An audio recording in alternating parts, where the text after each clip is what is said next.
Of شعبان 37 یا 38 ہجرہ کو اتنی بڑی خوشی تھی علی کے گھر میں، آج اہل بیت کے گھرانے میں، یعنی 5 شعبان کو اتنی بڑی خوشی ہے کیونکہ چوتھا امام جب اس دنیا میں آیا تو بے شک اس کی دادی اس دنیا میں نہیں تھی لیکن دادا تھا، اور کس انداز سے اپنی گود میں اٹھا کے ایک کان میں اذان ایک کان میں اقامت گئی اور کہا حسین تیرا یہ وہ بیٹا جو مجھے اس لیے بھی بہت پیارا بھی کہ میرے تمام جانشین اس کی نسل میں پیدا ہوں گے، سارے چوتھے امام کی اولاد میں۔ مگر یہاں پر شہزادی فاطمہ کا رول دیکھی، ماں وہ چیز بڑا احترام ہے ماں کا، لیکن ماں وہ چیز ہے جو اولاد کا اتنا خیال رکھنا چاہیے۔ اچھا اب احترام کیا؟ چھوٹی سی ایک بات، کیونکہ چوتھے امام کی زندگی پڑھ رہا ہوں اس اعتبار سے واقعہ بھی چوتھے امام کا پڑھتا ہوں، ورنہ واقعات تو بہت ہیں۔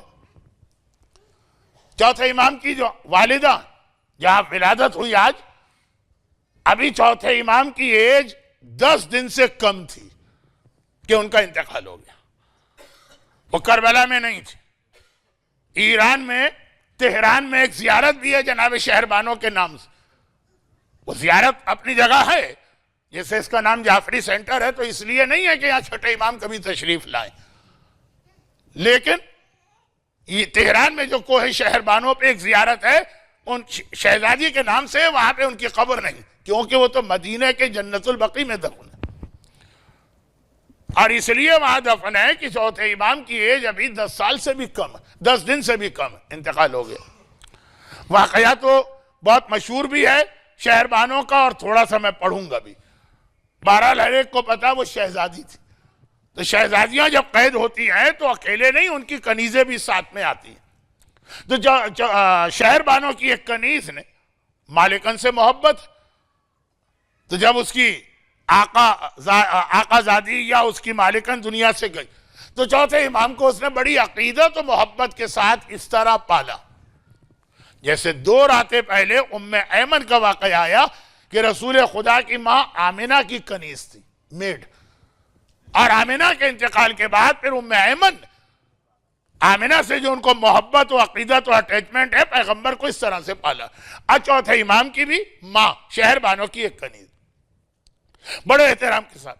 یہ بات یاد رکھیے کہ امام معصوم کو نہ باپ کی ضرورت ہے نہ ماں کی ضرورت ہے پالنے کے لیے، کوئی ضرورت نہیں کسی کو پالنے کی، وہ اللہ اس کے لیے کافی ہے، لیکن ظاہری اعتبار سے وہ کنیز بہت خدمت کرتی ہے۔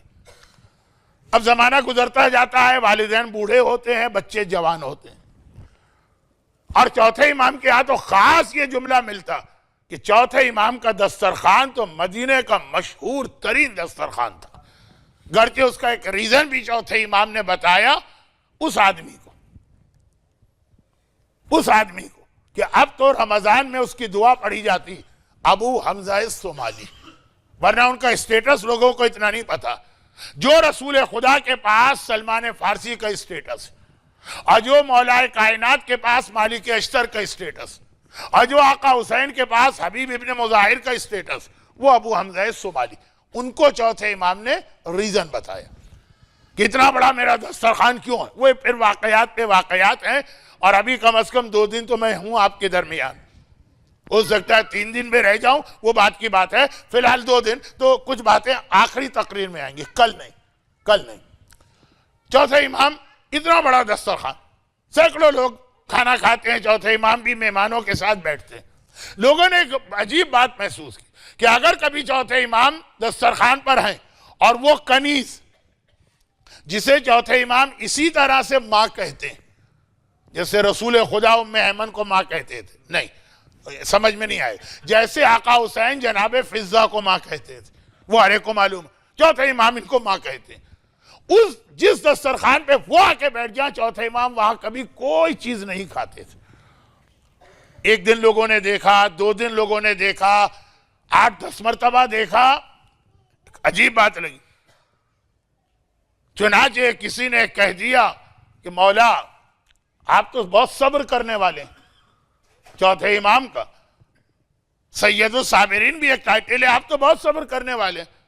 ارے معاف کر دیجئے نا، چوتھے امام نے حیران ہو کر پوچھا کیا بات کہہ رہے؟ کہا وہ جو کنیز ہے اتنی آپ کی خدمت کی، اگر اس سے کوئی غلطی ہو بھی گئی ہے نا تو معاف کر دیجئے۔ امام اور حیران ہوئے کہ کیا کہہ رہا، کیسی غلطی کیسی معافی؟ کہا کہ مولا آپ دسترخوان پہ کبھی ان کے ساتھ بیٹھ کے کھانا نہیں کھاتے، کوئی چیز نہیں کھاتے، تو اس کا مطلب یہ کہ آپ اس سے ناراض؟ امام نے تڑپ کے کہا یہ تو کیا کہہ رہا، میں تو ان کے احترام میں کھانا نہیں کھاتا کہ اگر دسترخوان پر جو کھانے لگے ہوئے ہیں اور مثلا روٹیاں رکھی اور میری ماں کے دل میں خواہش ہوئی کہ یہ روٹی میں لوں اور اس سے پہلے میرا ہاتھ ہے کہ آگے بڑھ گیا، وہ روٹی میں نے استعمال کر لی، اب وہاں دوسری روٹیاں بھی ہیں نا، ایسا تو نہیں کہ روٹیاں ختم ہو گئی، آخری روٹی نہیں پہلی روٹی، لیکن میری ماں کی نیت تھی اس کو کھانے کی اور میں نے وہ چیز اٹھا لی، کہیں میرا اتنا عمل اللہ کی بارگاہ میں آق والدین میں نہ لکھا جائے۔ یہ امام معصوم ہے، نہ گناہ کر سکتا ہے، نہ آق ہو سکتا ہے، یہ ان کی ماں بھی نہیں ہے، ایک کنیز ہے جس نے پالا ہے، اس کا اتنا احترام۔ تو اب ہمارے یہاں جو آج کل باپ اور ماں ٹیشو کی طرح استعمال ہوتے ہیں کہ جب ہم چھوٹے تھے ان کے محتاج تھے تو سارے بینیفٹ لے لیے، جب بڑے ہو گئے طاقتور ہو گئے، ڈگری آ گئی، بزنس اچھا ہو گیا، پیسہ آ گیا، اب والدین کی کوئی ضرورت ہی نہیں۔ لیکن آج کا موضوع حق والدین نہیں، آج کا موضوع سیرت امام چہارم۔ اب اتنی بڑی ماں کی جو فضیلت بتائی کہ ماں نہیں ہے، ماں کی کنیز ہے، ماں کی طرح میری خدمت کی ہے، تو وہ روٹی بھی میں اپنے استعمال میں نہیں لانا چاہتا۔ اب لفظ پکڑ کے نہ بیٹھیے گا، مسئلہ روٹی کا نہیں ہے۔ یہ واقعہ سن کر کراچی کے ایک مومن نے ماں کے ساتھ کھانا بند کر دیا اور ماں نے مجھ سے آ کے کمپلین کی مولانا آپ نے کیا اس کو الٹی پٹی پڑھائی ہے۔ میں نے کہا اصل اس نوجوان کو بلایا کہ اصل چیز کھانا نہیں، اصل چیز ماں کا احترام ہے، وہ پیغام امام دینا چاہ رہے ہیں۔ جیسے وہ ابھی کراچی میں 2-3-4 سال پہلے وہ ایک نوکر گھر کا مر گیا تھا، مر گیا کیونکہ وہ جو وہاں فین تھا، میں بغیر فین کی تو مجلس پڑھ ہی نہیں سکتا، یہ آپ لوگ مجھ سے یہاں پڑھوا رہے ہیں وہ آپ کی مرضی ہے، لیکن تو وہ جو تھا اس میں کوئی پرابلم آ گیا تھا، کرنٹ مارتا تھا، تو گھر والوں نے اس نوکر سے کہا تھا، وہ دیہات سے آیا تھا، بہت سادہ کہ دیکھو اس کو ہاتھ نہیں لگانا، ایسا نہ ہو کہ واقعا کبھی کرنٹ مارتا ہے کبھی نہیں مر جاؤ۔ یا تو کچھ الیکٹریشن بھی بیٹھے ہوں گے الیکٹرک کا کام کرنے والے، پھر بھی مر گیا کیوں؟ اس کو کوئی ضرورت پڑی اس نے پیر لگا دیا فین کو۔ جی آپ نے ہاتھ لگانے کو منع کیا تھا، پیر لگانے کو تو نہیں منع کیا تھا۔ ارے بھائی الفاظ نہیں پکڑنا، مقصد یہ تھا کہ تمہاری باڈی سے ٹچ نہ ہو، یہ کرنٹ مارتا ہے۔ لفظ ہمارے یہاں بعض اوقات لوگ پکڑ لیتے ہیں۔ چوتھے امام روٹی استعمال نہیں کر رہے تو مسئلہ روٹی نہیں ہے، مسئلہ احترام والدین۔ جی ان کے ساتھ دسترخوان پہ بیٹھ کے کھانا نہ کھاؤ لیکن ان کو گالیاں دو، انہیں برا بھلا کہو، ان کی بات نہ مانو، ان کے دل کو تکلیف پہنچاؤ۔ اچھا اب یہ تو بہت عام پیغام، ٹھیک ہے اس کو یہاں ویسٹ میں ریمائنڈ کرانا پڑتا، لیکن عام پیغام میں تو اس سے الٹا پیغام دے رہا ہوں، اور وہ یہ ہے کہ پہلی تقریر میں نے ایک بات کہی تھی، اللہ عادل، جب کسی کو دیتا ہے کچھ تو اسی کو دیتا ہے جو ڈیزرو کر رہا۔ اب ماں کو اور باپ کو اتنا احترام اللہ نے دیا، لیکن کیوں؟ کیونکہ ماں اور باپ کی ڈیوٹی بھی اتنی اہم ہے۔ باپ کو اپنی اولاد کی تربیت کرنا ہے، ماں کو اپنی اولاد کی تربیت کرنا۔ ہمارے یہاں یہ الٹا مسئلہ ہے کہ ممبر سے کب سے آپ سن رہے آق والدین، احترام والدین، آق والدین، عظمت والدین، مگر والدین بھی تو کبھی سنیں۔ جانوروں کی طرح بچے پیدا کر کے چھوڑ نہیں دینا اور خالی ان کی دنیا نہیں بنانا، ان کے دین کا بھی خیال کرنا۔ اور اس حوالے سے معصومین کے لیے تو یہ لفظ نہیں آئے گا، لیکن شہزادی فاطمہ کا ایک عجیب رول ہمارے سامنے آتا ہے۔ بس میں آخری مرحلے پر پہنچ رہا ہوں، آخری مرحلے کا مطلب 5-10 منٹ نہیں ہے، مثلا تقریباً آدھے گھنٹے میں ختم کر لوں گا بات۔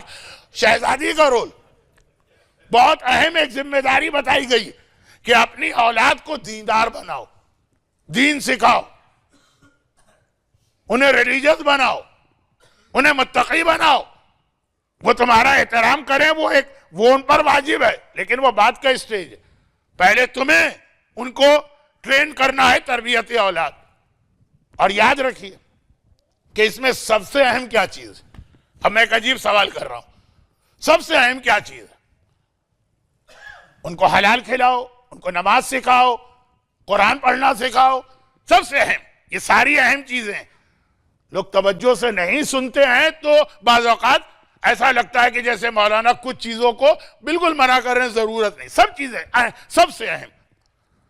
سب سے اہم وہ چیز ہے جو یقیناً آپ نے یسٹرڈے کل سنی ہوگی، یا اگر کل کسی وجہ سے نہیں آئی ہوگی تو اکثر سنتے رہتے ہوں گے۔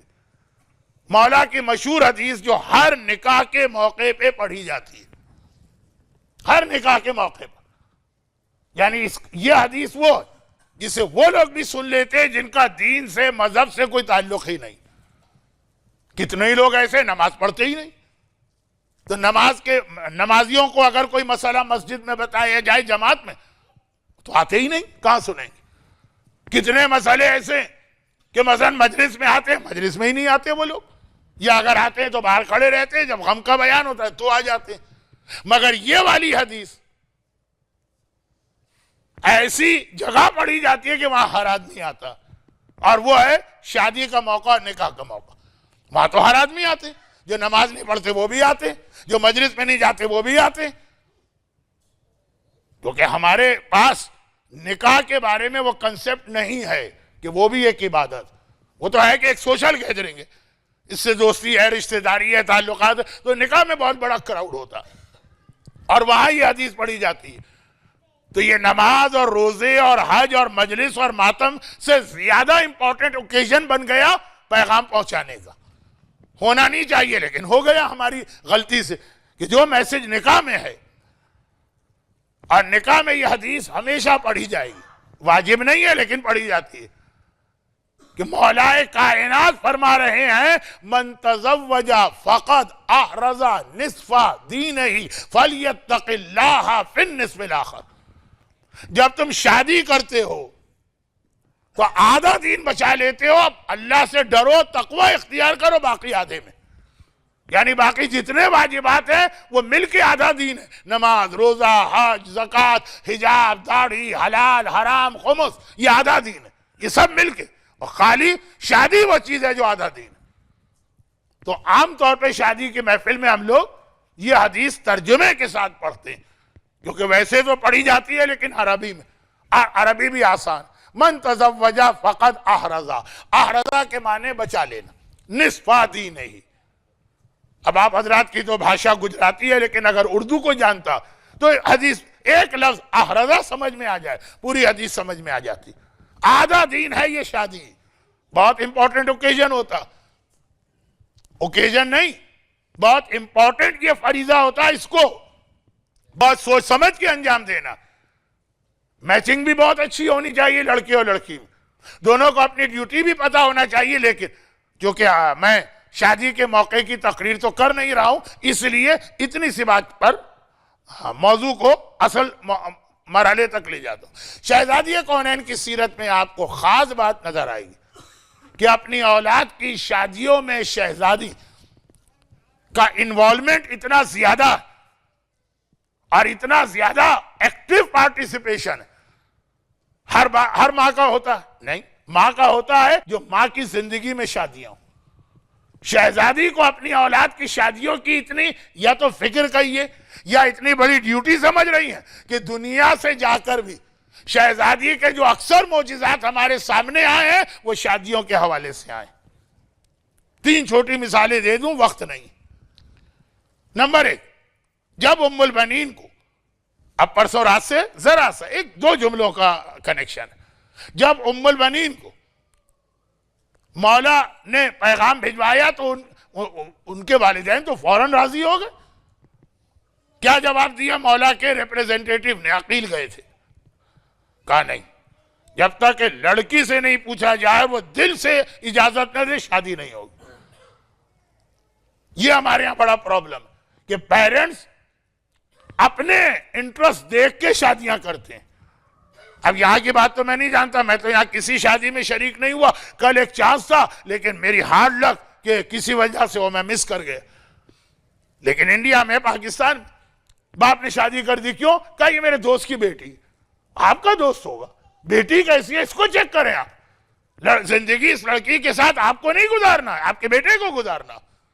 کسی سے کوئی بزنس پارٹنرشپ کرنا، شادی کر دی، صرف اپنے تعلقات اور اپنے، اچھی چیز ہے، لیکن لڑکی کا بھی خیال اتنا کرنا، اس سے زیادہ کرنا. تو اب ام البنین عقیل نے کہا نہیں، شادی نہیں ہوگی جب تک کہ لڑکی خود راضی نہ ہو. چنانچہ فرینڈز بلائے گئے. اب یہ چیزیں ہیں کہ والدین 15-16 سال کی بچی سے کوئی بات کریں تو اچھا نہیں لگتا ہے. شرعاً کوئی قباحت نہیں ہے، لیکن بہرحال کچھ چیزیں، کچھ ویلیوز ہوتی وہ آئیں. اور ام البنین نے جواب کیا دیا؟ جواب وہی دیا. ایک اچھی لڑکی جواب دے گی کہ میں نے اپنے رشتے کا اختیار اپنے والدین کو دیا، جس رشتے پہ وہ راضی ہیں میں بھی اس پہ راضی ہوں. لیکن کل رات کو میں نے خواب دیکھا تھا، ڈریم، سپنا، وہ بتا دینا میرے پیرنٹس کو. میں نے دیکھا تھا کہ جیسے میں اپنے کمرے میں بیٹھی ہوں، کوئی بیوی آتی ہے اپنے ہاتھ سے مجھے دلہن بناتی ہے. دلہن بنانے کے بعد میری پیشانی کو بوسہ دیتی اور کہتی ہے کہ تو میرے بیٹے عباس کی ماں بننے والی ہے. میں نے گھبرا کے پوچھا کہ بی بی آپ کون ہیں؟ کہ میں رسول کی بیٹی فاطمہ زہرا ہوں.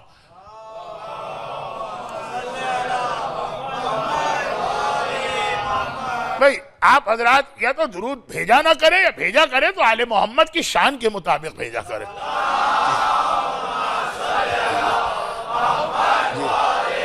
میرے بیٹے عباس کی ماں بننے والی.